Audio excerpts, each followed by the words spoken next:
ঢাকা থেকে আমাদের ভারপ্রাপ্ত ইউনো মহোদয়ের ফোন করে বলছে আমার আর শরীরে মানে না বাড়ি যেতাম, আপনারা কি সাইডে নিতে পারেন? তখন আবার পিআইএল সাহেব ফোন দিয়ে বললো যে স্যার আমরা এত সুন্দর আয়োজন করছি, আপনি আসতে হবে।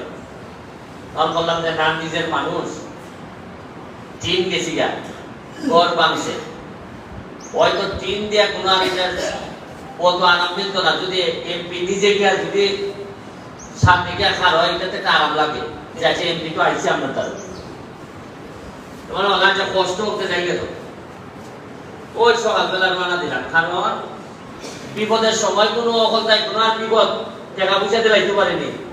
আত্মীয় স্বজন আইয়া কিনা করে আইয়া কালি ধরাইয়া কয়া হারে তোমার একটা বিপদ হয়েছে, কোথা তো করতাম না, আসি যদি লাগে আমার কইয়া আমার তো ধ্যান বাড়ি অত্যান করবো না।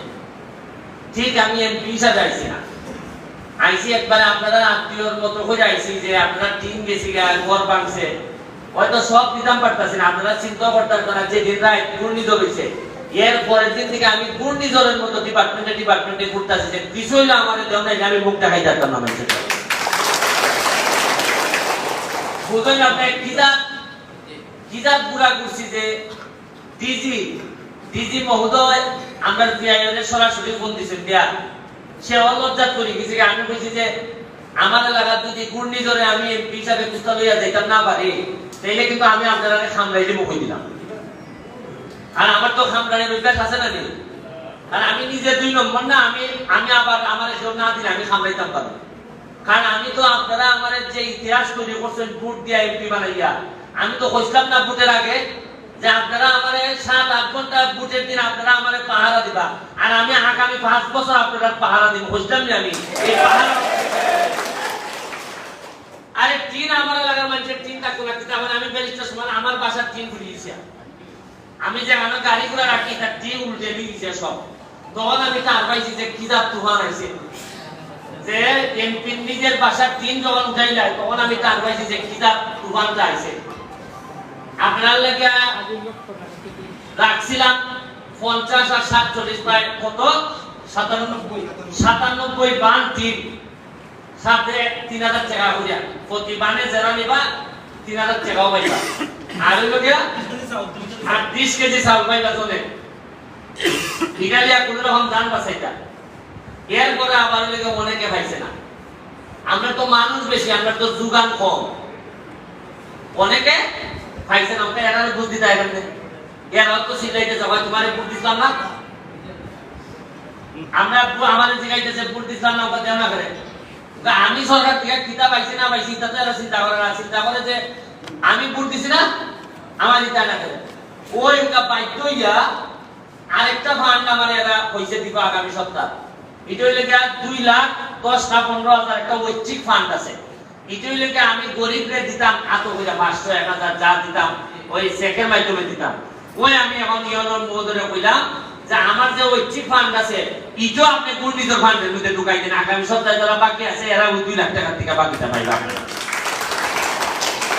এরপরে আমি ধন্যবাদ জানাই আমাদের ডিজি মহোদয়কে, আমাদের মিজান ভাই, যিনি আমাকে এত মহব্বত করেন, মায়া করেন, যে আমি এই ডিপার্টমেন্টে গেলে কিছু না কিছু আমাদের দেওয়ার চেষ্টা করেন। আমাদের ত্রাণ ও দুর্যোগের যে অধিদপ্তরের ডিজি মহোদয়, আর এই মন্ত্রণালয়ের যিনি মাননীয় মন্ত্রী, উনি পটুয়াখালীর কৃতি সন্তান মহিপুর, উনি আমার সিনিয়র, আমরা একই হলেন, উনিও আমার অসম্ভব মহব্বত করেন, মায়া করেন। এবং এই 2টা মায়ারে কাজে লাগাইয়া আমি একটা আমার এলাকারে যতটুকু পারি, ঘূর্ণিঝড় তো আর আটকাইতে পারবো না, ঘূর্ণিঝড় তো আর আমার নিয়ন্ত্রণে নাই, তবে ঘূর্ণিঝড়ে যে ক্ষতি করব এই ক্ষতি যতটুকু নিয়ন্ত্রণ করা যায় আমি ব্যারিস্টার সময় আপনাদের সামনে বলে দিতেছি আমি করব। আরো যদি পয়সা লাগে ব্যারিস্টারে বলে দিব। ওই হাইকোর্টে যে টেকা জীবন আগামী কালকে থেকে কোর্ট করতেছে, মানে প্রায় 1.5 মাস বন্ধ হয়ে আগামী কালকে থেকে কোর্ট করতেছে। কোর্ট করলে আমার ডেইলি প্রায় 50,000-1 লাখ টাকা বেশি আছে।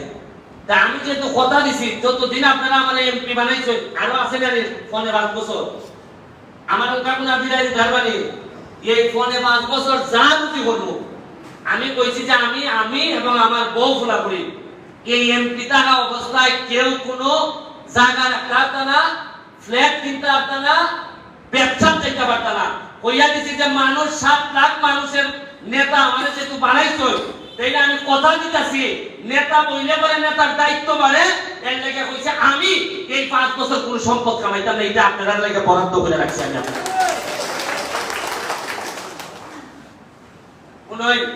আমি একবার বক্তব্যের সময় কইতাম, মনে আছে নি, যে যারা পানি দিয়ে গোসল করে তারা খালি জামাটা বদলায়, আর যে ঘাম দিয়ে গোসল করে এই ইতিহাস বদলায়। আমি এমপি আজকে যে গাইমা গাইমা আইসি ঢাকা থেকে, আবার এখন যাইবি ঢাকা, খালি আপনারা লেগে আইসি। আমি জানি আমার জানেন ফিরা কিটা যাইতেছে। এমপি হইবার পরে আমার 12 কেজি ওজন কমছে। আমার একটা বিশ্বাস, গত 50 বছরে কোন এমপি আমার মতো ওজন কমছে না, যেটা আমার 3 মাসে কমছে। আগে তো খালি গেছে যে মজা মানে ফজা ভাই, আর আমরা খালি বইটা ভাই। এখন এটা থাকতো না। যতদিন আছি ততদিন আমি মরার আগ পর্যন্ত আমার এলাকার মানুষে ওই যে যেভাবে আসে বাচ্চা রে ফাঁকের তলে রাখে, এইভাবে আমি আমার মাধবপুর সোনারঘাটের মানুষের রাখবো, আমি কথা দিছি। আপনারা আমার খাম হইল রুজি আইনা দেওয়ান, বরাদ্দ আইনা দেওয়ান। আর আমার একটা সুবিধা হয়েছে, আমার যারা চেয়ারম্যান বৃন্দ আছে তারা আমার, এরা যে আমি মনে করি এখন কত ভালো হয়েছে তারা লাগি। কারণ যে পরিমাণ বরাদ্দ আইব সোনারঘাট কুলাইয়া ভাইতার আশা করি যে চেয়ারম্যান বা মেম্বার যারা আছেন কারণ ওই লোকের টাকা দিয়ে আমি বন্টন করতে হইব। তারা অনেকে আমার হয়তো কুলো নেই, অনেকে কুলো নেই না, কিন্তু না নিলেও আরে আমি তো ফুলা, এই ফুলার রুজি খাই কিন্তু বাবার মরণ লাগবে, এটা ছাড়া কোনো পথ আছে নি।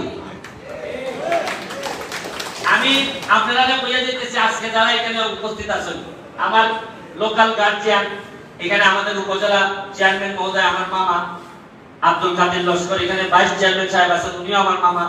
এখানে আমার খুব কাছের ছোট ভাই রুমন ফরাজি 3 নম্বর ইউনিয়নের চেয়ারম্যান পিআইও সাহেব তো আছেই। এখানে আমাদের ভারপ্রাপ্ত ইউনো, সে ইয়াং ছেলে হইলেও সে যে পারফর্ম করতেছে এই অন্তর্বর্তীকালীন সময়, এটা একদম প্রশংসার দাবি রাখে। এরপরে আমরা 5 নম্বরের চেয়ারম্যান আমাদের নজরুল ভাই, খুবই সৎ মানুষ এবং পরিচিত, এবং মানুষের যিনি মানুষ অনেকেই তারে বিশ্বাস করে একজন সৎ মানুষ হিসেবে এবং কাজের মানুষ হিসাবে। আর আরেকজন মেহমান আমাদের মাঝে আসছে, তার নাম হচ্ছে প্রিয়াঙ্কা। সে ওইদিকে দাঁতের ডাক্তার বুঝেননি,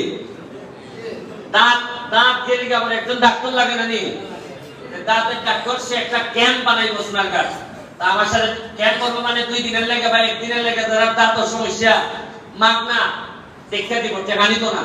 এর লেগে আমি বলছি দেখতে যাও, তাহলে আগামী দিনে একটা ক্যাম্প বানাইবো। সে ঢাকার থেকে এত কষ্ট করে আসছে, তার ভাইও আমাদের মাঝে এখানে উপস্থিত হয়েছে।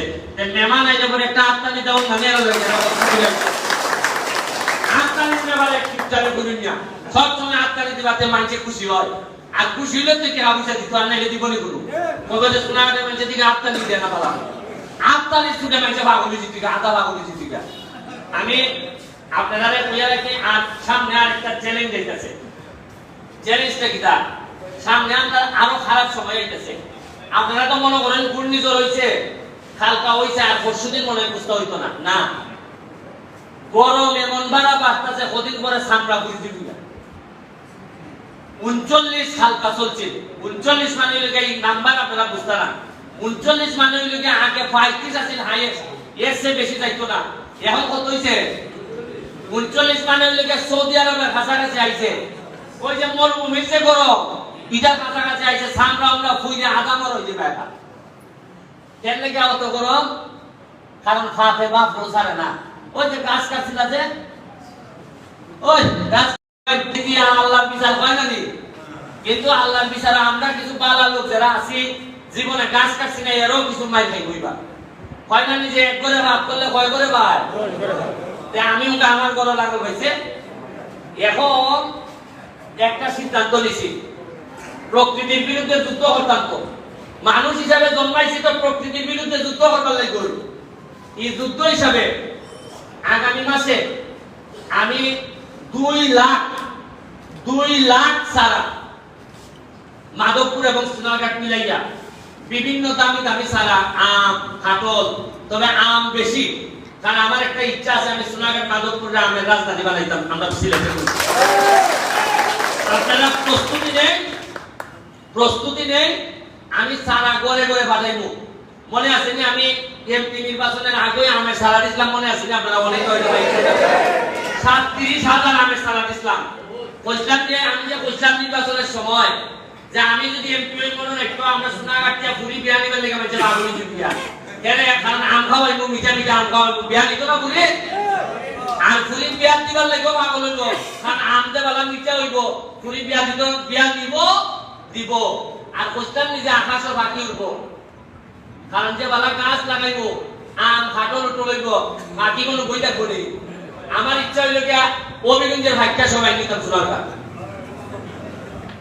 যখন আম গাছ ফাটল গাছ তখন ইটা ধরবো তখন ফাঁকি এমনি আইব আপনারা প্রস্তুতি নেন প্রায় 2 লাখ স্যার আমি আনার ব্যবস্থা করতেছি জানি না কতক্ষণ পারবো তবে কিছু না কিছু আপনারা আমি এমপি গিরি সাইডে দিয়ে বাইরে বাইরে গিয়ে প্রতিদিন এক বেলা করে আম ফাটল খাইলাম খাওয়াইতা না আমাদের ওই উঠা দিয়ে আমি বক্সি দিয়ে মাছ ধরলাম পুকুরে পুকুরে মাছ ধরলাম আর আম খাইলাম তোমরা খাইতে খাইতে টুকরা টুকরা আম দিবা আর ওই যে তোমার সাথে বইয়া গপ করবো ওইটাই আমার জীবন আর এর চেয়ে বেশি আমার লাগে না পয়সা তো এমন বানাইতাম না সিদ্ধান্ত নিছি আর আমার পয়সা দিয়ে আমি করতাম কিটা আমি আপনারা কই